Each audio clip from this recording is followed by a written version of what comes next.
Hi everybody, my name is Jessica and this is my channel Plant Hooker.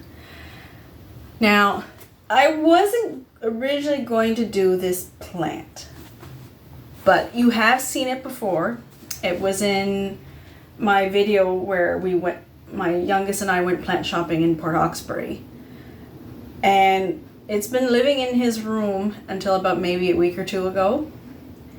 And he swore he was taking care of it. But then it started kind of going downhill, and I told him, okay, Raymond, it's not doing well in your room. It's time to take it out. Your room's not bright enough. And he was upset, and so now it's in my room. But it has still grown a lot since you last saw it. So I'm going to introduce him, or her, my Asian bell tree, or the China doll, or the serpent tree, or emerald tree, or its Latin name, Radermachera sinica. I think Radermachera sinica. Yes, because sinica, I think, is Latin for China, because it is native to China and Taiwan. It's found in the wild out there, and in the wild it can grow as tall as 100 feet and about 30 meters. Yeah, it is a flowering species of trees. Now, when it does flower, which is usually the spring, summer in that country, and the flowers will have like a trumpet look to them, and they only bloom at night, and they're like daylilies. They last for a few hours, and then as soon as the morning sun hits them, they start to shrivel and fall off and die. Once that happens, the seed pods will start to form, and when the seed pods form, they actually look like little snakes. It's why it's also called the serpent tree. And then once those seed pods burst open, they'll release a bunch of little papery type seeds to where they'll just float along in the wind and then replant themselves. Yes, Gwen, I see you. Yeah. Mine, however, is maybe a foot or a little bit above a foot. I forgot to measure it before bringing it out, or actually I haven't measured it in a while, because when we first got it, it was only this big, and now it's grown that much. And when we had first purchased it from Giant Tiger, it was in a 3-inch pot, and it had the roots coming out the bottom, so we upgraded it to a 4-inch, and then once it outgrew its 4-inch, we put it in this 5. Now, this 5 inches, like all the other little plastic pots I have, like I'll link it in the bio so you can find it. And he's already starting to burst out of this pot as well. So, and since he grows so fast, I think the next pot I might put him in is a slow drain. It'll still have drainage, but a slow draining 6. So then that way the roots will, instead of going down and out, they'll curl around and grow.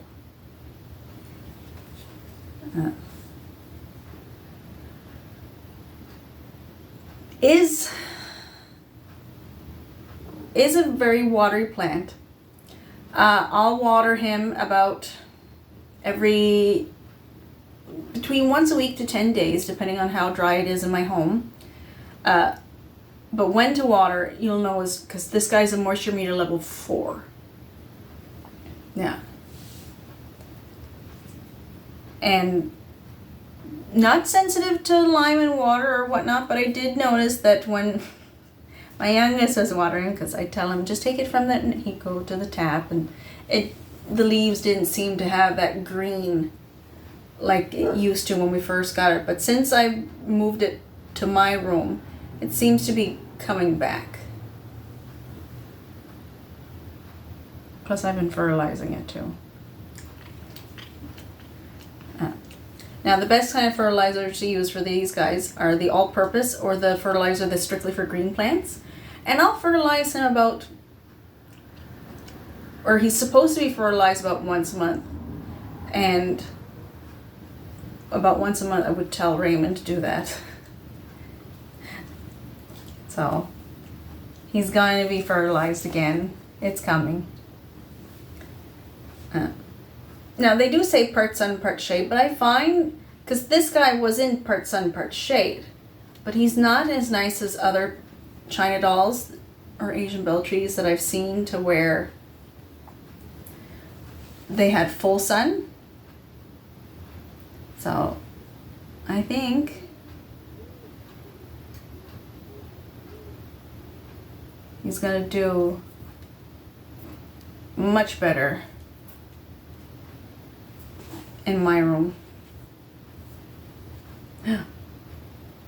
Is a high humidity plant. You will need to mist him often, especially if you have a wood stove. So this guy, even I find during the summertime, I'll mist him every 3 days. Every 3 days, regardless if the wood stove is going or not. He's just that kind of plant, or she.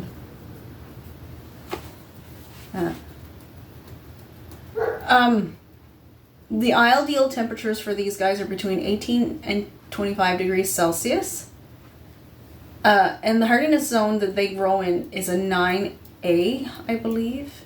And because I'm on Cape Breton, and here I'm between a 5A, 5B, he can only go outside between June and September. These guys cannot handle our winters at all. Now, he has been repotted every 6 months, and he has done fine with that. The best soils for these guys is, of course, the coco coir, peat, and the tropical soil. When he was in the 4-inch, I had put him in the tropical, but since putting him in the 5, because I didn't have any, he's currently in a mixture of all-purpose, perlite, and orchid bark.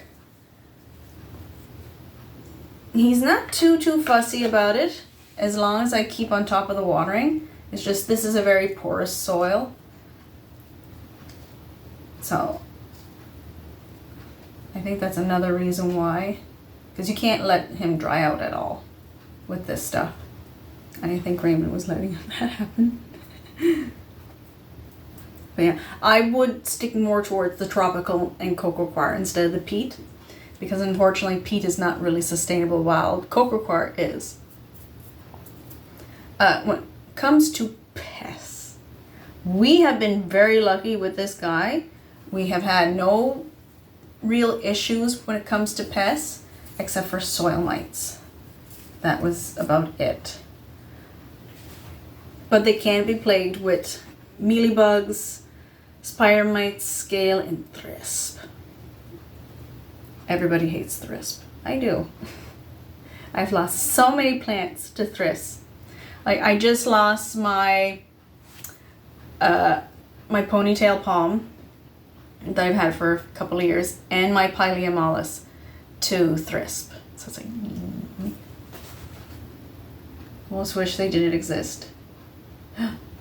Now, common problems with these guys are, of course, yellowing leaves. And that can be actually a number of things. That can be underwatering, pest, or nutrient deficient. So always keep an eye on your plants.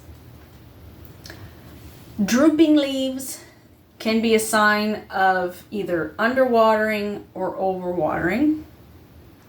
So I'm trying to see. As you can see,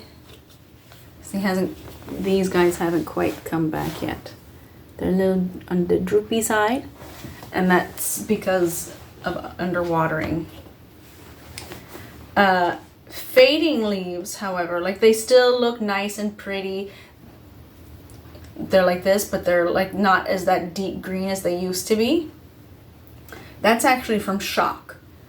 And that can be a shock from underwatering, a shock from overwatering, a shock from repotting too soon, or even moving them from one home to another.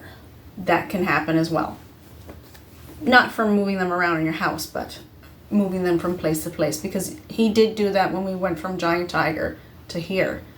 But I mean, it was March and it was fairly cold, so they are not cold tolerant. Not at all.